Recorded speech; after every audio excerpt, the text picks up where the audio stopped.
अस्सलाम वालेकुम, this is me Zoya Khan. तो ये कल का दिन था फ्राइडे का। तो मैं बस उठते ही, क्योंकि मैं लेट जागती हूँ, तो उठते ही जुम्मा नमाज का टाइम हुआ था।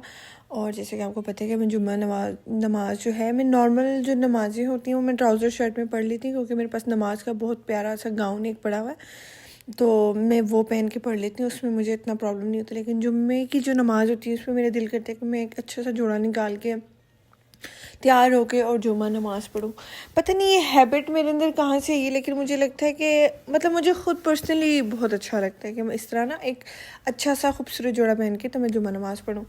तो खैर जुम्मा नमाज पढ़ने के बाद फिर मैं आ गई थी डायरेक्ट किचन में, और ये जो हमारा प्रोजेक्ट चल रहा है, बस इसकी ये लास्ट स्टेज है। हमारी सारे धनिया पुदीना जो हैं वो फ्रीज़ हो गए, और बस इनको एयर टाइट बैग में करके, धनिया तो सारे हो गए थे, पुदीना रह गया था, तो बस उसका मैंने ज़िप लॉक बैग पे उसको मेंशन करके लेबल करके तो बस उसको भी रख दिया। और जो पुदीना का बैग है वो बैग भी छोटा है और उसकी क्यूब्स भी छोटी हैं। उसकी वजह ये है कि ये बहुत स्ट्रॉन्ग होता है ना पुदीना। जितना आप पुदीना डालते हैं, मतलब जितना आप धनिया डालते हैं उतना पुदीना नहीं डाल सकते ना, बहुत स्ट्रॉन्ग फ्लेवर होता है, तो एकदम ही कड़वा हो जाता है। उसके बाद मेरा ये नेक्स्ट प्रोजेक्ट शुरू हो गया है रमज़ान के लिए। जो हम रूह अफ़ज़ा बनाते हैं, शरबत बनाते हैं जो भी, तो उसमें लेमन्स डलते हैं। और हमारी क्योंकि मंथली ग्रोसरीज होती हैं और बार बार हम रमज़ान में जा भी नहीं सकते, और दूसरी बात ये कि टाइम सेविंग चीज़ है ये, अगर हम इस तरह करके रख देते हैं। तो मैं हर रमज़ान में इस तरह करती हूँ कि लेमन्स का जूस निकाल के तो इसको फ्रीज़ करके रख देती हूँ। जैसे ही मैंने शिकंजी बनानी है या रूह अफ़ज़ा बनाना है कुछ भी, उसमें एक क्यूब निकाल के डाल दूँगी तो वो लेमन का फ्लेवर उसमें आ जाएगा। तो ये बहुत हेल्पफुल होता है। तो बस मैं इसके पीने वो कर रही थी, काट काट के दे रही थी, मैं इसका जूस निकाल रही थी। और बस इसके बाद जो है हमारा रह जाएगा पकोड़ा मिक्स। हो सकता है मैं पकोड़ा मिक्स इस दफ़ा ना बनाऊँ, क्योंकि अक्सर उसमें ये होता है कि आप मसाले जब मिक्स करके रख देते हो ना, तो उसमें कीड़ा लग जाता है या बहुत सारे प्रॉब्लम्स होते हैं। तो हो सकता है मैं पकोड़ा मिक्स ना बनाऊँ। बाकी रह जाएंगे हमारे वो फ्रोज़न आइटम्स रह जाएंगे, वो तो कुछ मैं लेके भी आई हुई हूँ और कुछ हमने बनाने हैं, बस वो रह जाएगा। बाकी तो मील वगैरह ही होगा, जो हमने मतलब खाना बनाना होगा इफ्तार के बाद, वही होगा। तो मैं अपनी तरफ से इस तरह की तैयारी करके रख रही हूँ ना कि हमें ज़्यादा से ज़्यादा इबादत का टाइम मिले, किचन में हमारा टाइम जो है ना वो कम से कम लगे। जो ज़्यादा टाइम कंज्यूमिंग चीज़ होती है वो चटनी होती है, कि जैसे पहले धनिया पुदीना साफ़ करो, फिर उसको कूटो, फिर उसके बाद जो है ना ये लेमन स्क्वीज़ करो। ये सारी चीज़ें जो भी टाइम कंज्यूमिंग होती है वो देखिए मैंने पहले से ही करके रख दी हुई है। तो बस इंशाल्लाह अल्लाह पाक जो है ना हम सबका रमज़ान बहुत अच्छा गुजारे, और हम सब के रोज़े जो हैं वो कबूल करें, और हम सब के दिल जो हैं वो साफ़ करें, दिलों से नफ़रत निकाल के उसमें प्यार भर दें। अल्लाह पाक चाहे तो किसी को भी हिदायत आ सकती है, और किसी का भी दिल साफ़ हो सकता है आपकी तरफ से। और जो है ना बस हमें ये दुआ करनी चाहिए। और रमज़ान इतना इम्पोर्टेंट मंथ होता है ना कि अगर आप उसका मतलब अम्मी बताती थी कि आप एक नमाज़ पढ़ते हैं तो उसका लाख नमाज इतना सवाब मिलता है। तो रमज़ान में, और स्पेशली जो रमज़ान का आखिरी अशरा होता है, उसमें तो मैं कहती हूँ आपकी अक्सर जो मैंने लोगों को देखा है कि वो आखिरी अशरे में शॉपिंग स्टार्ट कर देते हैं, या आखिरी अशरे में सारी वो ईद की तैयारियाँ और चीज़ें हो रही होती हैं। मैं ये कहती हूँ कि ईद की तैयारियाँ जो है ना आपको पहले कर लेनी चाहिए। जो आखिरी अशरा होता है वो बहुत इंपॉर्टेंट होता है। उसमें वो जो ताक रातें होती हैं वो ढूंढनी होती हैं, मतलब वो इबादत की जो रातें होती हैं। तो आपको ना रमज़ान की प्रिपरेशन और सारी चीज़ों का मकसद होता है कि भाई आप सबसे ज़्यादा टाइम अपनी इबादत को दें। तो खैर मुझसे ज़्यादा लोगों को नॉलेज है, जितना मुझे पता होता है मैं बता देती हूँ। तो यहाँ पे मैं फ़र्स्ट टाइम लाइफ में ट्राई करी थी केक, और बस ठीक ही बन गया था, इतना कोई ख़ास नहीं बना था। मैंने इस तरह चलते ब्लेंडर में चीनी डाल दी, तो ये इसे देखने में कितना खूबसूरत लग रहा है, हमारे मुँह के ऊपर आके लगी थी चीनी टक टक टक टक करके। तो उसके बाद मैंने ऑयल डाल दिया, और फिर इसके बाद इसको ब्लेंड कर दिया। मेरे पास वो हैंड बीटर नहीं है ना, तो मैंने कि मैं इसमें कर देती हूँ। तो बस इसको जो है ना मैंने बस ब्लेंड कर दिया, ताकि इसकी चीनी जो है ना अच्छे से मिक्स हो जाए। और बस इसको चीनी मिक्स करके इसमें मैंने डाला 1 कप चीनी, 1 कप ऑयल, और 2 अंडे, 1 टीस्पून वनीला एसेंस डाला मैंने इसमें। और फिर उसके बाद में थोड़ी थोड़ी देर बाद चेक करी थी कि चीनी डिज़ोल्व हुई है कि नहीं हुई। बेसिकली इसको बीट करने का मकसद ये है कि चीनी डिज़ोल्व हो जाए। तो इसमें मैं डाल दूँगी 1 कप मैदा और हाफ़ टेबल स्पून, नहीं हाफ़ टेबल स्पून इतना मतलब मैंने डाला है ये बेकिंग पाउडर, बेकिंग सोडा नहीं, बेकिंग पाउडर। बस उसके बाद क्या था कि इसको मैं मिक्स कर लूँगी। जो हमारे लिक्विड मिक्सचर है उसको इसमें डाल के तो मैं इसको अच्छी तरह से जो है वो मिक्स कर लूँगी। और वैसे तो कंसिस्टेंसी भी बिल्कुल ठीक थी और सब कुछ ठीक था। मुझे लगता है मसला बना हमारे इसमें ना कि हमने चूल्हे पे नीचे नमक डाल के बनाया है तो उसका मसला बना था। लेकिन मुझे कोई कह रहा था कि भाई नीचे से जलता ही जलता है, आपको कट करना पड़ता है। तो मैं नेक्स्ट टाइम देखूँगी, या तो फिर मैं दराज से वो स्टैंड मंगवा लूँगी कि मतलब स्टैंड रखे तो फिर मैं ऊपर उसके रखूँ ना, उससे कभी भी नहीं जलता। क्योंकि मेरी सिस्टर नमरा बनाती होती है ना तो वो इसी तरह ही बनाती हैं स्टैंड रख के, तो उनका कभी भी नहीं जला। बस इसको अच्छी तरह से जो है ना मैंने मिक्स कर लिया। और बस इसमें थोड़ा सा मैंने फूड कलर भी डाला था, येलो वाला फूड कलर इसलिए डाला था मैंने कि मुझे ना वो येलो येलो जो मतलब केक होता है ना वो मुझे बहुत अच्छा लगता है, येलो येलो सा। वैसे तो इसमें अंडे होते हैं ऑलरेडी, वैसे खुद भी येलो हो जाता है, लेकिन मुझे थोड़ा सा ज़्यादा येलो पसंद है जैसे बेकरीज पे होता है ना, तो इसलिए मैंने इसमें फूड कलर भी डाल दिया था। वैसे फूड कलर अच्छा नहीं है, आपकी हेल्थ के लिए नहीं डालना चाहिए। मैं बिरयानी में यूज़ करती हूँ या कभी टिक्का वगैरह बनाना उसमें यूज़ कर लेती हूँ, या इस तरह केक और उसमें जिसमें चाहिए तो हर चीज़ में यूज़ नहीं करती। तो बस इसको जो है मैंने अच्छी तरह से मिक्स कर लिया और अभी यहाँ पर मैं डालूँगी फूड कलर।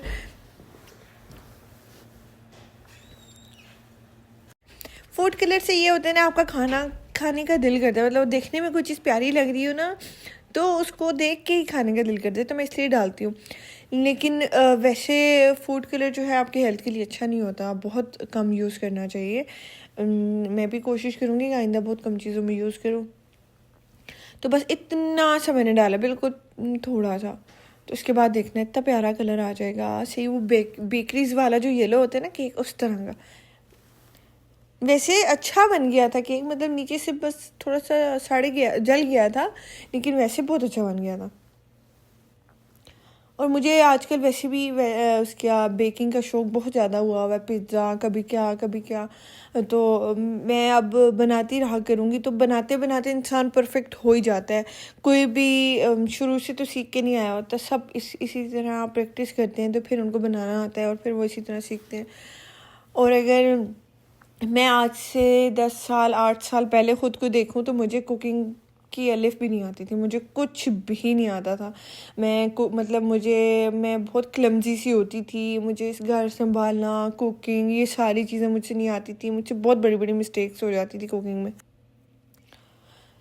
तो बस ये है कि टाइम के साथ साथ आप हर चीज़ सीख जाते हैं, टाइम आपको मिलना चाहिए।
बस भी यहाँ पे हमने इसको बंद कर दिया था और थोड़ी थोड़ी देर के बाद इस तरह हम चेक कर रहे थे कि केक बना है कि नहीं बना। तो बीच में से कच्चा था, नीचे से जल गया था। तो हमने ये सोचा कि अच्छा ऊपर से अगर इसको पकाना है तो हम इसको एयर फ्रायर में डाल देते हैं, क्योंकि उस पर रॉड्स लगी हुई थी तो ऊपर से ब्राउन हो जाएगा। तो हमने वो भी करके देखा, बन अच्छा गया था, मतलब काफ़ी पार्ट्स इसके ठीक थे, लेकिन मतलब कि परफेक्ट केक नहीं बना था।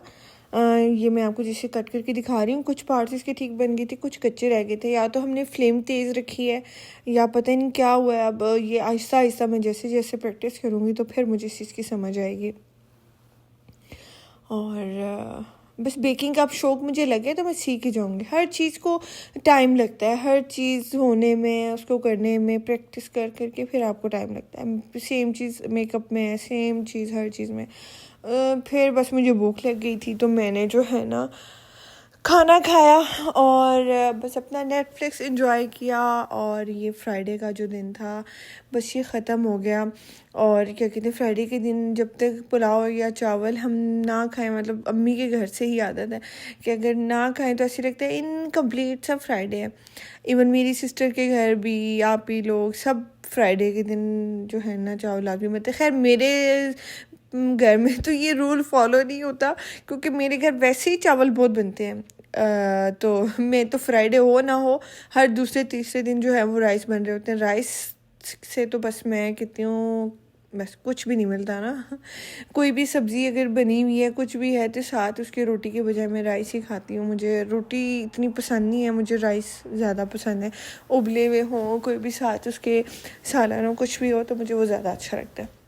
खैर ये दिन गुजर गया, अब ये नेक्स्ट दिन का क्लिप है। मैंने जाना था ईद की शॉपिंग करने के लिए। जैसे कि मैंने आपको बताया कि बेहतर होता है कि आप ईद की शॉपिंग रमज़ान से पहले कर लें, ताकि आपको रमज़ान में इबादत का टाइम मिले और सारे अपने जो काम होते हैं आपके, आप पहले कर लेना। क्योंकि रमज़ान में एक तो अफ्तारी के बाद सुस्ती बहुत ज़्यादा हो जाती है, फिर उसके बाद तरावियाँ और इबादत सारी चीज़ों में ना आपको टाइम भी नहीं मिलता। हालांकि मार्केट्स वगैरह रमज़ान में तो खुली होती हैं रात के टाइम, लेकिन फिर भी मैं प्रेफर करती हूँ कि मैं जो है ना ईद की शॉपिंग पहले कर लूँ। तो यहाँ पे मैं डिफरेंट ब्रांड्स पे जा रही थी, देख रही थी। ये पता नहीं साया था या आई डोंट नो ये कौन सा ब्रांड था, मेरे ख्याल से सना सफ़ीनाज़ था। तो इस पे तो नहीं, मुझे नहीं, एथनिक था, एथनिक, हाँ, इस पे नहीं मुझे अच्छा लगा। हालांकि आपको मैं बताऊं तो एक टाइम पे एथनिक ऐसा होता था जैसे आजकल हमारी अभी क्रॉस स्टिच है ना, इस तरह होता था कि आपको समझ नहीं आती थी आप क्या चीज़ छोड़ो और क्या ले लो। इतने प्यारे प्यारे सारे आर्टिकल्स होते थे, एक से बढ़ के एक होता था और रीज़नेबल भी होता था। लेकिन अभी पता नहीं एथनिक को क्या हो गया, बिल्कुल ना प्रिंट्स अच्छे थे, ना कोई डिज़ाइन था, कुछ भी नहीं। ये देखें इस तरह बिल्कुल प्लेन से, अब ये ईद पे पहनने वाले तो नहीं है ना। सो मुझे तो एथनिक मेरा एक टाइम पे मोस्ट फेवरेट ब्रांड हुआ करता था, लेकिन अभी पता नहीं इन्होंने डिज़ाइनर अपना चेंज किया क्या किया, लेकिन बिल्कुल मुझे अच्छे नहीं लगे। तो बस मैं डिफरेंट ब्रांड्स पे जा रही थी और देख रही थी जहाँ भी मुझे पसंद आए। बस यहाँ तो जाके मैंने गलती कर दी, उफ़। यहाँ वो वाला हिसाब था एथनिक वाला, एक से बढ़ के एक खूबसूरत जोड़ा, एक से बढ़ के एक प्यारा जोड़ा था। समझ नहीं आ रही थी कौन सा लूँ कौन सा छोड़ूँ। और बस फिर उसके बाद मैंने एक साड़ी भी लेनी थी। ईद पे मैं एक साड़ी ज़रूर अपनी बनवाती हूँ, और एक साड़ी और जोड़ा जो है ना मैंने लेना था। तो मैंने इनसे पूछा कि आप साड़ी दिखाई, ये भी मुझे अच्छा लगा था, लेकिन ये क्योंकि फिर वेलवेट थी तो ऑब्वियसली ईद पे गर्मी होगी, तो फिर मैंने इसको रख दिया वापस, क्योंकि ये सर्दियों का है ना। तो मैंने कहा नहीं, फिर मैंने इनसे पूछा साड़ी दिखाएं। बस इन्होंने जब साड़ी दिखाई ना मुझे, उफ, मेरा इतना दिल आया इस साड़ी पे, इतना दिल आया मेरा, क्योंकि ना 2 टोन में थी वो। अभी आती है ना, दिखाती ये वाली, हाँ, इतना प्यारा, इस पर 3D वर्क हुआ था सारा, इतना खूबसूरत। ऊपर सारी नेट थी और ये नीचे देखें इस तरह ना स्ट्रैप्स में इसकी वो थी, साड़ी थी, और 2 टोन में साड़ी बहुत प्यारी लग रही थी। मेरा इस पर बहुत दिल आया। बस अब ये सरप्राइज़ है कि मैंने कौन सा जोड़ा लिया और कौन सा छोड़ा। ये तो मैं आपको जब ईद की फ़ोटोज़ लगाऊंगी, ईद का व्लॉग रिकॉर्ड करूंगी, तो तब भी आपको पता चलेगा। कुछ तो सरप्राइज़ भी होना चाहिए ना। एक ये भी साड़ी थी, हाँ, ये भी मुझे अच्छी लगी थी। साड़ियाँ लुलू सर पे तो साड़ियाँ बहुत प्यारी थी, लेकिन बस इस पे तो मैं ना बस दिल आ गया था मेरा। और मैं बार बार देख रही थी शीशे पे लगा लगा के कैसी लग रही है। फिर उसके बाद मैं चली गई लाइमलाइट पे, क्योंकि लाइमलाइट पे ऑब्वियसली बहुत ज़्यादा कलेक्शन होती है। इनका स्टोर ही हर जगह पे, इनका हो गया, खाड़ी का हो गया, इनका स्टोर इतना बड़ा होता है, इतना बड़ा होता है कि आप चल चल के थक जाते हैं। इनके पास पर्सेस, क्लचेस, ज्वेलरी, शूज़, कपड़े, लहंगे, सारा कुछ होता है, सारा कुछ होता है।